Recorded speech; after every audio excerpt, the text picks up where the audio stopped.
Good morning YouTube, just a quick little update. These are my plants. This is week 3 I believe, being under the grow light. They're all still doing really well, thriving in fact. Yeah, and the only light they get is from the grow light, which is situated in this cupboard. A lot of people have asked me about the setup, so I'll tell you about it. I've got one of these foil blankets, twin grow light system there. It's attached to the edge of the cupboard and the plants just sit in there, and that's it basically. Spray it to water it, keep it covered over. It's on 14 hours a day. Just to let you know, this is the box it came in. Cost me $7.99 from eBay, and it is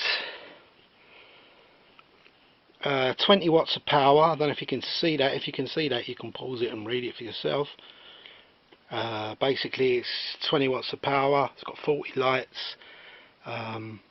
Light wavelength is red is 620 to 630 nms, and the blue is 460 to 470 nms. The lifetime of this, because it's LED, is 50,000 hours. It's got a timing function on it. You can have it running for 3, 6 or 9 hours. I don't bother with that.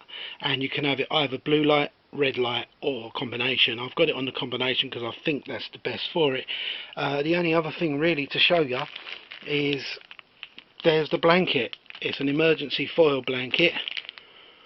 I got 2 for £1 I think off eBay, and that's the setup basically.